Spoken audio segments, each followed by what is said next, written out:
সোমবার ভোরের আলো ফোটার সঙ্গে সঙ্গে কক্সবাজার শহরের বিআইডব্লিউটিএ ঘাটে জড়ো হতে থাকেন পর্যটকরা। তাদের চোখে মুখে উচ্ছ্বাস আর দ্বীপ ভ্রমণের আনন্দ।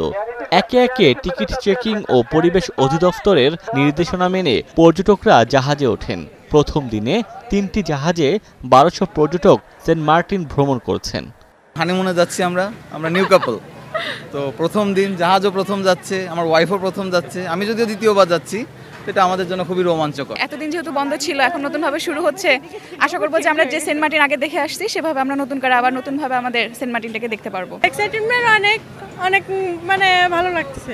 তবে জাহাজ মালিকরা বলছেন যে পর্যটক দেয়া হচ্ছে তা সীমিত। তারপরও সব নির্দেশনা মেনে তাদের লোকসান কাটিয়ে ওঠার কথা জানান তারা।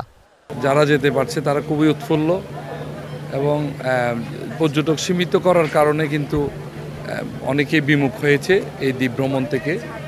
আমরা যেহেতু সরকারি আদেশ আছে, সরকারি আদেশ মেনেই যে সরকার যে নিয়ন্ত্রণ, পর্যটন নিয়ন্ত্রণ এবং পরিবেশ বজায় রাখার যে শর্তগুলো জড়িয়ে দিয়েছে, আমরা সেটা বাস্তবায়ন করে কিন্তু আজকে প্রথম যাত্রা শুরু করছি। একটাতেও ফুলফিল যাত্রী পাই নাই। 120-25 জনে পোষানোও যাবে না, তবে দেখা যাক।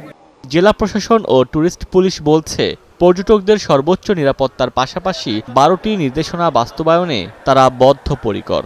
জেলা প্রশাসন, ট্যুরিস্ট পুলিশ, তারপরে জাহাজ মালিক সমিতি, পরিবেশ অধিদপ্তর, পর্যটন কর্পোরেশন সবার পক্ষ থেকে সার্বিকভাবে পর্যটকদের নির্বিঘ্ন যাতায়াত নিশ্চিত করার জন্য আমরা কাজ করতেছি।